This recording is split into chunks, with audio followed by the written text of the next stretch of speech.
What's happening, people? I hope you're all well. So Deontay Wilder knocks out Robert Helenius in the first round, and it was a fight that was quite interesting while it lasted, because Deontay Wilder seemed to definitely be changing his tactics a lot more as opposed to in previous fights. And what I mean by that is he seemed to be trying to adopt a back foot game that was really utilising being fleet of foot. And that's not been seen from Deontay Wilder before, trying to be fleet of foot on the back foot. And he did come in light in this fight. Now, Robert Helenius came in heavy in this fight. Deontay Wilder came in light in this fight. Now, Deontay Wilder and Robert Helenius apparently have history sparring each other. And you wonder whether that had, an impact on the fight. Did that have an impact on this fight? Because at the end of the day, if they have history sparring each other and they're now going in to fight each other, is there something there, with regards to the fight? And I'll kind of leave it. I'll leave it at that. Now, with regards to Deontay Wilder being on the back foot, he definitely had faster foot speed at this lighter weight, and I expected him to be faster at this lighter weight. Deontay Wilder was on the back foot trying to utilise foot speed, and Robert Helenius was on the front foot, and he was doing the right thing. He was taking his time, he was moving forward, creeping forward, not in a rush to close the gap. There's no rush, it's 12 rounds, and he was trying to get his jab going, and he was throwing shots to the body. And I actually thought, I know Robert Helenius got knocked out in the first round, I actually thought he was having a decent first round. In fact, if anything, he was probably winning that first round. And Deontay Wilder was just circling, and Robert Helenius just, trying to creep forward and get his jab going to the head and to the body. And I thought Robert Helenius was doing a decent job of it.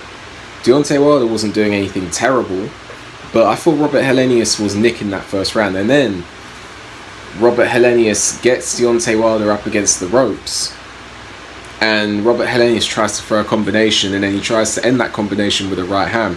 Deontay Wilder meets his right hand with a right hand, they trade right hands, and Robert Helenius goes down, and the fight is over in the first round.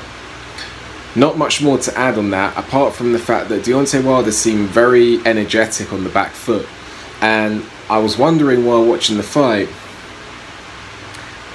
can he go rounds like that? Because he was using a lot of energy. I know he's lighter, but he's in his mid to late 30s now, and he was using a lot of energy circling around the ring. If anyone's boxed before, you know that when you're circling around the ring on the back foot, unless you're used to it, it can take up a lot of energy. So can Deontay Wilder fight consistently like that over 12 rounds? I have my doubts.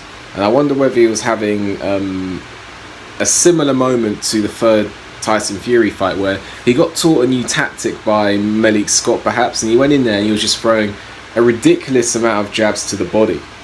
There was nothing wrong with using the jab to the body and then go over the top of the right hand tactic. There's nothing wrong with that, but he was just throwing a silly amount of jabs to the body, making his tactics obvious. So as Malik Scott taught him a new tactic of improving his footwork and being fleet of foot, and Deontay Wilder's getting excited doing that.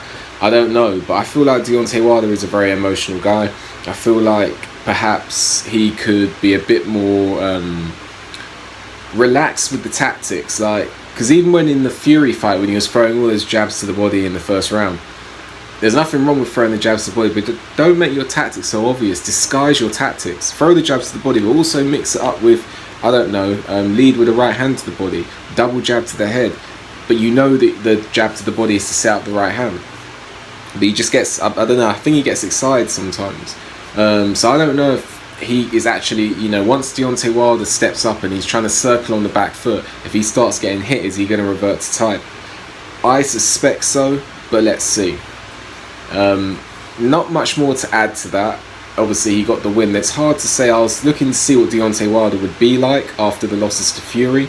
And to me, there's, you know, he seemed all right, but there's not, you can't really say much because Robert Helenius couldn't extend him many rounds. So with regards to Deontay Wilder, power's still there, clearly. Looked to be in better shape. I think he's better light, you know, because it depends on the type of fighter that you are. Some fighters are going to benefit being heavy, some fighters are going to benefit being light. I think Deontay Wilder is the latter of the two. And I think that, let's see what happens now with regards to fights. Who can Deontay Wilder get in the ring with? You know, perhaps he's looking to get in the ring with, I know he wants the Usyk fight, I know he wants the Joshua fight. I think he has a chance against Usyk. People might look at that and think, well, look at how dominant Usyk has been at heavyweight, but a southpaw's weakness is Deontay Wilder's best punch. So don't be surprised if Usyk's winning all the rounds and Wilder lands that right hand. I'm telling you. And knocks Usyk out. He has a chance in that fight. Deontay Wilder is he has a very good chance in that fight, despite his lack of skill. And with regards to the Joshua fight, I think Joshua is there for the taking for Wilder. I give Joshua a chance in that fight. I think Joshua has a chance of knocking Wilder out because of the way he puts his combinations together. He's more technically correct, and he's actually quite a good counter puncher, Anthony Joshua. Puts his punches together well, but everything he does, it's not as good as when he was a few years ago. He's kind of past it with regards, you know, he's lost, something's not there with Anthony Joshua, and I just feel with Anthony Joshua's lack of head movement, lack of tenacity, the same tenacity he showed against Klitschko doesn't seem to show that anymore. So I think that, coupled with Joshua's lack of head movement, could be very, very dangerous for, you know, against Deontay Wilder if they were to fight. I would have given Anthony Joshua, you see when Deontay Wilder was undefeated, Anthony Joshua was undefeated, and there was all this talk of them going to fight. I think Joshua had more of a chance back then than he does now, potentially. So what did you make of the fight? Who should Wilder fight next? And how far do you see Deontay Wilder going after watching that performance? Let me know.